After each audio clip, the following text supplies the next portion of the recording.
Hello everybody, I'm Nick, and in this video we're going to take a look at a few brand new data annotation attributes added in .NET 8. Now, data annotations are still heavily used in both .NET and ASP.NET Core, mainly for validation purposes, and in this video we're gonna see what exactly did we get and how you can use it in your applications. If you like that type of content and you wanna see more, make sure you subscribe, ring the notification bell, and for more training, check out my courses on dometrain.com. Okay, let me show you what I have here. And like I said, data annotations are mainly used for model validation, so I'm going to use a web API which has that validation logic built in to its incoming models.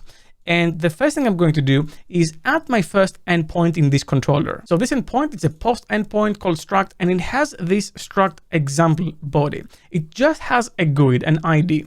And I want this GUID to be a required property. So when someone makes a post request, I want that ID to exist. So you might say, oh, I'm just gonna use required. And here's a bit of a problem with this. If I just run it and I go to Postman, if I try to call this endpoint with an empty JSON body, this will still be accepted because GUID is a struct, so its default value is just an empty GUID. So the required data annotation doesn't have enough context to understand what required really means for that struct.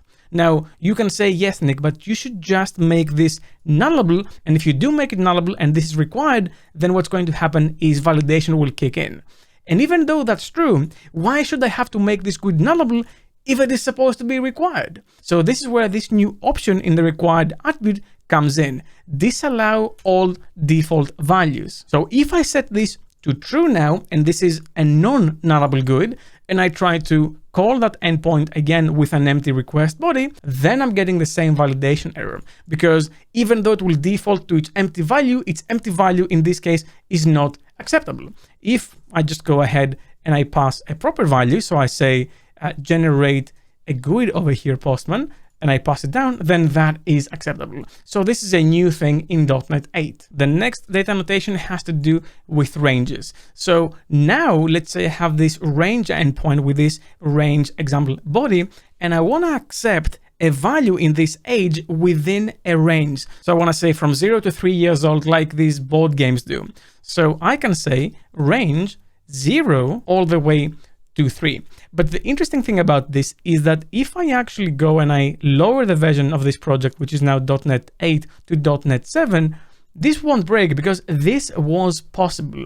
So what changed here? Well, what changed is that now you can actually have exclusive bounds. So you can say minimum is exclusive. So basically do not accept 0, start from 1, or maximum is exclusive. Now, if I do that, the only allowed values would be 1 and 2. So let's just quickly run this just to showcase the feature. I'm gonna go here, have this range endpoint 3, as you can see, it's not acceptable, and the age must be 0 exclusive and 3 exclusive. This means that 2 is acceptable, 1 is acceptable, but 0 is not acceptable, or 3. Just a small update, small change, but now you have this option. The next annotation has to do with length. So let's say I have this length example body, which has a collection of names. And let's say that I only accept from 1 all the way up to 3. What can I do to limit it? Well, traditionally, you'd have to have a min length of 1, and then you would have to probably chain or have a second annotation of max length 3. And if I have that and I go ahead and I run it, then as you can see, if I try to create it using this array, Nick, Mike, and John, then that's acceptable. The moment I add, I don't know, Tim, then this is not acceptable. It says the maximum length is 3. And if I try to just remove everyone, have an empty collection, this is also not acceptable. So you need from 1 to 3. What we got now in .NET 8 is you can actually remove this and you can simply have length, and you can have from 1 all the way to 3. Consolidating those two annotations in one. And if I do that, I have the exact same experience. If I have 4, not acceptable, and it actually has a better message telling you that the minimum length is 1, the maximum is 3. So if I go and I say nothing, then it's not acceptable. But if I go back and I just have 3 people here, then that works absolutely fine. Very nice addition, just converting something that you could do before in a single attribute. The next one, which is pretty handy actually, goes as follows. Let's say I have this currency endpoint with this values example object, and I have a currencies string, and I only want to accept 3 currencies. So GBP, euros, and US dollars. So I'd have to do something fancy beforehand, but now all I have to do is say allowed values. And if I pass that down as a parameters array, I can say GBP, euros, and USD. And if I do that and I run my API, then I can go to that endpoint. If I try to do this with empty, it's not acceptable. It does not equal anything in that attribute. But if I say GBP, then that is accepted. If I try to do Australian dollars, then that's also not accepted because it is not in that collection. Now, that is only half of the feature. What we also got is the denied values. So if you have special preferences of things that you don't want to have someone submit, I don't know, I'm just going to pick a couple of them at random, then if you have that and someone tries to use them, guess what? It actually is going to be denied. So this is not acceptable, but anything else is. That can also be very handy, very, very nice. And I'm going to wrap this up with a data annotation that is the most questionable in terms of usability, but I guess they added it. So now we have this base64 example and we have this message property over here. What if I just wanted this to be a base64 thing? Well, traditionally you might have to use something like regex to limit it, but now all you have to do is say base64.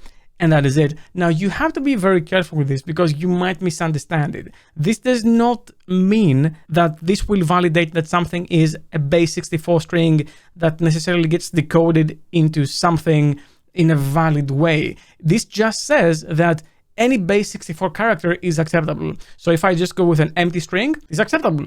So it passes. If I try to pass just text and some capitals here, all of these characters are valid base64 strings, so they are accepted. The moment I introduce something that is not part of the base64 character set, something like this, then it's going to say, hey, validation failed. This is not a valid base64 encoding. But it doesn't mean that it's going to validate that, for example, this thing is something that decodes to text or bytes or whatever. It is just the characters and that is it. How much you're gonna use it? I don't know, but now you have it, now it is there. In my opinion, these are loud ones, very handy. Length consolidation is always good. Range exclusive. How often do you use exclusive? I don't know. Inclusive, I think, makes more sense for me. But this one over here, disallowed all default values. It's very, very handy. Now, I want to know from you in the comments, are you using data annotations and are you mixing them up with something like Fluent validation, or have you completely replaced them with Fluent validation? Leave a comment down below and let me know. Well, that's all I had for you for this video. Thank you very much for watching. Special thanks to my Patreons for making these videos possible. If you want to support me as well, you're going to find the link in the description down below. Leave a like if you like this video, subscribe more to like this, and ring the bell as well, and I'll see you in the next video. Keep coding.